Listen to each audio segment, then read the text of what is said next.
Hi, find a good spot, get cozy, and let's read some more Ivan. A New Beginning. We don't see Mac for 2 days. When he returns, he doesn't talk about Stella.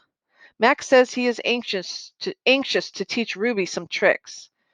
He says the billboard is bringing in more visitors. He says it's time for a new beginning. All afternoon and into the evening, Mac works with Ruby. Ruby's feet are looped with ropes so that she cannot run. A heavy chain hangs off her neck. Max shows her Stella's ball, her pedestal, her stool. He introduces her to Snickers. When Ruby obeys Mac, he gives her a cube of sugar or a bit of dried apple. When she doesn't, he yells and kicks at the sawdust. When George and Julia arrive, Mac is still training Ruby. Julia sits on a bench and watches them. She draws a little, but mostly she keeps her eyes on Ruby. Bob watches too. He's hiding in the corner of my domain, under Not Tag. It's raining outside, and Bob does not like damp feet. Ruby trudges behind Mac, her head drooping. Endlessly they circle the ring. Sometimes Mac slaps her flank with his hand. Suddenly Ruby jerks to a stop. Mac pulls the chain hard, but Ruby refuses to move. Come on, Ruby, Mac is almost pleading. What is your problem? She's exhausted, I say to myself. That's the problem. Mac groans. Idiot elephant. Idiot human, Bob mutters. Walk, Ruby, I say, although I know she's too far away to hear me. Do what he says. Walk, Mac commands. Now. Ruby doesn't walk. She plops her rump on the sawdust floor.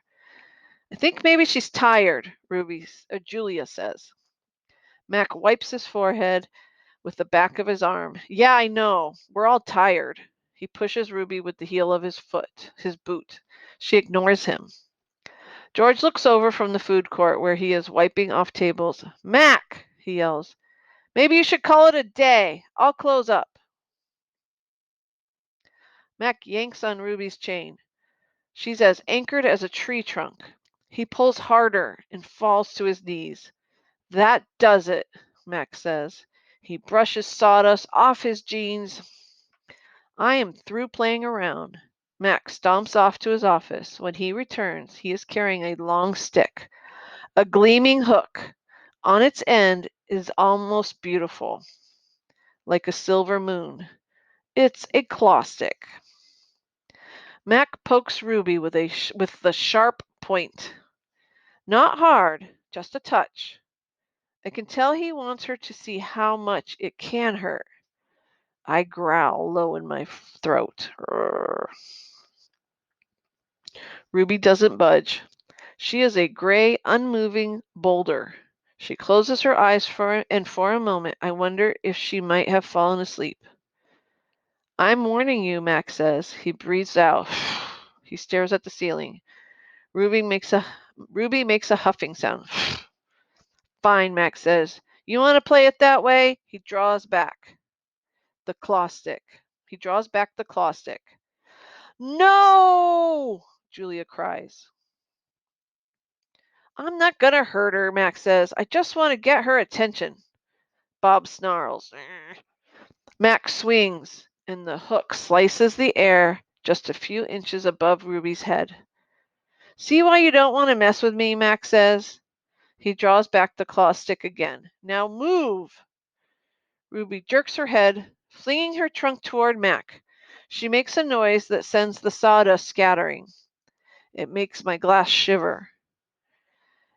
She must have made a loud noise that made everything vibrate. It is the most beautiful mad I have ever heard. Ruby's trunk slaps onto Mac. I don't see exactly where she strikes him, somewhere below his stomach. I think, and I know he must be uncomfortable because Mac drops the claw stick and falls on the ground and curls into a ball and howls like a baby. Direct hit, Bob says. Poor Mac. Mac groans. He stumbles to his feet and hobbles off toward his office. Ruby watches him leave. I can read her expression. Is she afraid, relieved, proud? When Mac is gone, George and Julia lead Ruby from the ring. It's okay, baby, it's okay, Julia says, stroking Ruby's head. They settle Ruby in her domain and make sure she has fresh water and food. Before long, Ruby's dozing. Dad, Julia asks as George locks Ruby's iron door, do you think Mac would ever hurt Ruby? I don't think so, Jules, George says. At least I hope not. Maybe we could call someone. George scratches his chin. I wish I could help Ruby, but I wouldn't know how. I mean, who would I call? The elephant cops? Besides, George looks down. I need this job, Jules. We need this job. Your mom, the doctor bills. He kisses the top of Julia's head. Back to work, you and me both. Julia sighs and reaches for her backpack. She removes a piece of paper, a bottle of water, and a small metal box. Homework first, George says, wagging a finger. Then you can paint. It's for art class, Julie explains. We're doing watercolors. I'm going to paint Ruby. George smiles. All right, then. Just don't forget your spelling. Dad, Julia asks again, did you see Mac's face when Ruby hit him? George nods. Yes, he says. I did. He shakes his head. Poor Mac. He turns away, and only then do I hear him laughing. Thank you for sharing this reading time with me.